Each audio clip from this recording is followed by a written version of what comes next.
Assalamualaikum Sobat Football United. Ringan amatiran ala gua. Preview Manchester United di periode atau pertandingan kedua dari Ruben Amorim ini akan menghadapi Bodo Glimt. Kali ini ajangnya berbeda ya, bukan di Liga Inggris, bukan kompetisi lokal, tapi Eropa nih. Di Europa League mereka akan menjamu Bodo Glimt, tim dari Norwegia. Menurut gua ini partai yang sebenarnya secara kalkulasi wajib dimenangkan oleh Manchester United, di mana Manchester United berhasil mendapatkan kemenangan pertamanya ketika mengatasi wakil dari Yunani PAOK ya, Ruud van Nistelrooy pada saat itu menjadi head coach interim. Dan saat ini Ruben Amorim, kalau dari secara hasil sih menurut gua ya diharapkan bisa memberikan kemenangan. Hanya saja kita tahu dari partai menghadapi Ipswich terlihat betul bahwa dia sedang membangun sesuatu. Ini apakah yang dikejar adalah hasilnya atau proses membangun permainannya? Ini yang menarik untuk disaksikan ketika menghadapi Bodo Glimt nanti. Bodo Glimt sendiri ini merupakan beberapa pertandingan terakhir di mana fokus gue ada di dua pertandingan terakhir di Europa League, di mana mereka ini ya secara mengejutkan kalah di kandang sendiri menghadapi Karabakh ya, dari Azerbaijan kalau tidak salah. Kalau gue salah tolong diperbaiki di kolom komentar ya. Dan ketika menghadapi Braga, mantan tim asuhan dari Ruben Amorim sebelumnya, ini mereka bisa menang 1-2. Tapi juga dengan kontroversi, karena pada saat itu tuan rumah bermain dengan 10 pemain setelah sebelumnya mereka bisa menyamakan kedudukan. Ini merupakan formasi yang diturunkan oleh Bodo Glimt ketika menghadapi Braga. Nampaknya mereka memang pakemnya ini ada pada situasi 4-3-3. Dan yang menarik dari ketika menghadapi Braga tersebut ya, bagaimana sebenarnya expected goals tuan rumah ini sangat tinggi sekali, 2,3. Artinya ya lebih dari 2 gol itu juga merupakan hal yang mungkin. Total shots 20 berbanding 13, dan bisa dilihat penyelamatan dari kiper Bodo Glimt luar biasa, ada 10 penyelamatan yang dilakukan. Kalau dari sini gue bisa lihat bahwa memang Braga ini sangat dominan dalam penyerangan, tapi Bodo Glimt lebih efektif dan mereka juga sangat kuat di pertahanan, termasuk penampilan yang gemilang dari sang kiper. Bahkan di SofaScore ratingnya 9,3, ini sangat fantastis sekali. Nah, Bodo Glimt saat ini dengan atau dalam Liga Norwegia ini sedang dalam situasi yang positif. Mereka sedang menduduki peringkat pertama ini ya di klasemen, dan ini tentu saja merupakan faktor yang positif sebagai modal untuk menghadapi Manchester United di Old Trafford. Pemain yang harus diwaspadai menurut gua ini ya, Kasper Hoch, di mana ketika menghadapi atau menjamu FC Porto di pertandingan pertama Europa League, dia menciptakan 1 assist dan juga 1 gol. Bodo Glimt secara mengejutkan mengalahkan FC Porto 3-2. Catatan juga bagaimana perjalanan Bodo Glimt di Europa League musim kali ini 2024-2025 sudah 2 kali menghadapi tim dari Portugal.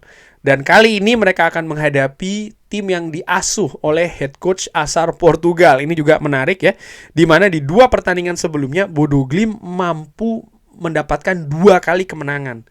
Nah, Ruben Amorim head coach ini ya baru banget nih di Manchester United. Akankah Bodo Glimt membuat kejutan ketiganya? Gue harapkan tidak demikian. Nah, tadi di awal gue katakan bahwa secara hasil Manchester United ini sebenarnya gue harapkan bisa menang. Kenapa? Ketika Manchester United bisa menang, kalau dilihat dari klasemen Europa League, punya peluang untuk lompat posisinya. Kenapa? Bodo Glimt saat ini berada di atas dari Manchester United. Jadi ketika Manchester United menang, otomatis ya mereka menghentikan laju dari Bodo Glimt, sehingga perolehan angkanya akan menyalip ya. Jadi peringkat akan naik.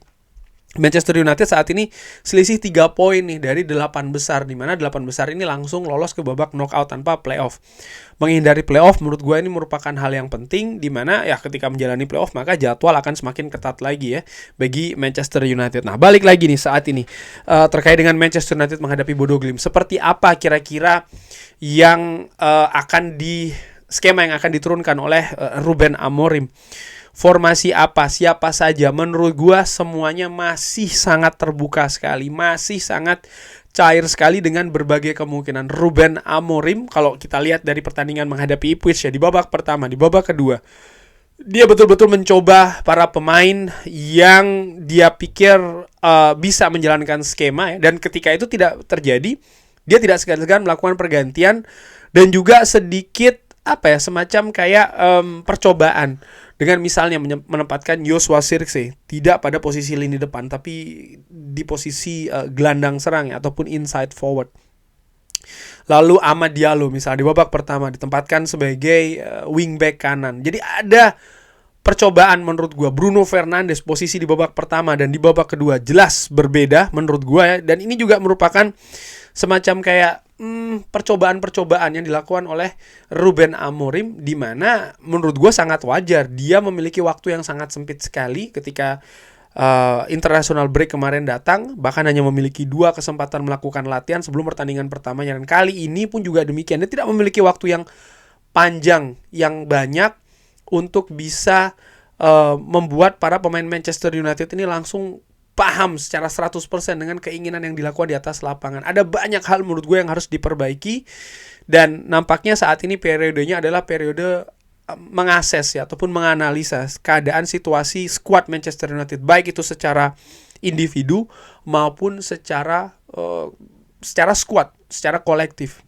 Ini sangat menarik sekali. Dan balik lagi, oleh karena itulah menurut gua ketika menghadapi Bodo Glimt sangat susah nih untuk diprediksi siapa akan bermain di mana. Mungkin satu-satunya yang bisa diprediksi adalah formasi itu sendiri. Tetap akan dengan 3 back. Kemungkinan besar tetap akan 3-4-2-1. Dan kalau gue coba ya, sekali lagi gue bisa jadi salah ini, memberikan prediksi perkiraan formasi dari Manchester United 3-4-2-1, Andre Onana tetap akan diberikan kesempatan di penjaga gawang. Ruben Amorim terkesima betul dengan penampilan Andre Onana. Menurut gue Andre Onana ini menjadi pemain vital di musim ini lagi-lagi bagi Manchester United. Mazraoui yang tampil istimewa di posisi center back kanan nampaknya akan diberikan kesempatan lagi. Matthijs de Ligt tetap di tengah, dan di kiri Johnny Evans kemarin nampak kesulitan dengan posisi tersebut, dengan daya jelajah yang diharapkan cukup tinggi ya, cukup banyak.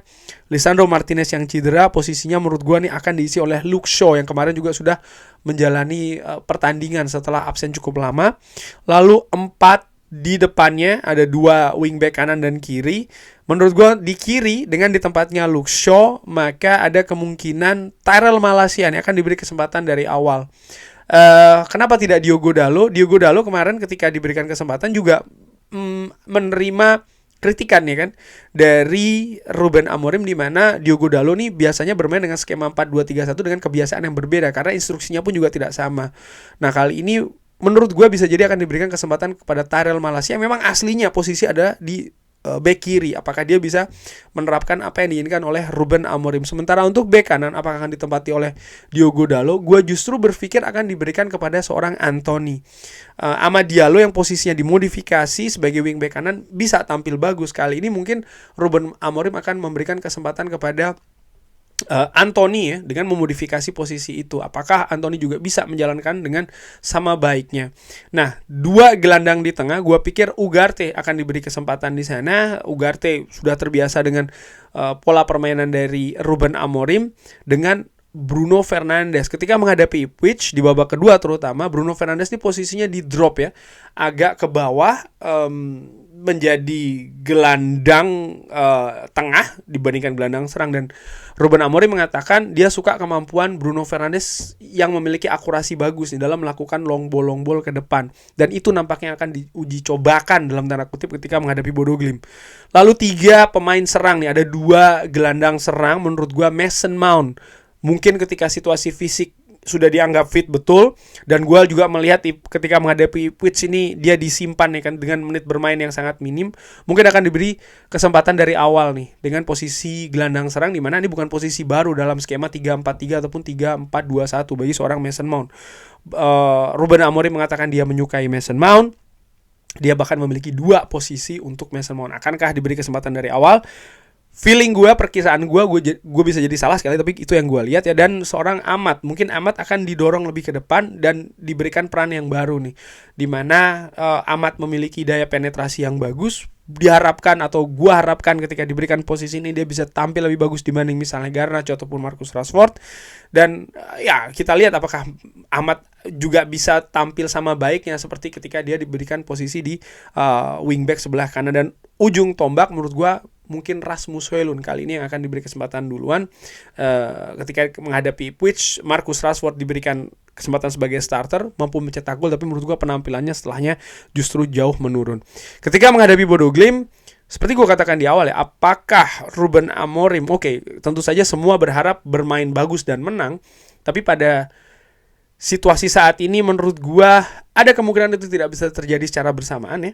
Apakah memang kemenangan yang diincar dengan bermain mungkin lebih pragmatis, atau perlahan dengan yang dikatakan oleh Ruben Amorim, mengambil resiko sedikit ya, dengan tetap konsisten berusaha untuk memainkan skema yang memang ingin diterapkan oleh Ruben Amorim. Gua secara ringan amatiran, gua berharap pilihan yang nomor 2 sih. Berusaha dulu ya menerapkan apa yang ingin diterapkan oleh Ruben Amorim, karena ini tidak mudah. Mudah-mudahan hasil yang akan mengikuti. Kurang lebih seperti itu. Bagaimana menurut Sobat Football United? Seperti biasa silahkan drop di kolom komen. Terima kasih sudah menyaksikan. Jangan lupa like, sholat, dan juga subscribe. Wassalamualaikum warahmatullahi wabarakatuh. Thank you.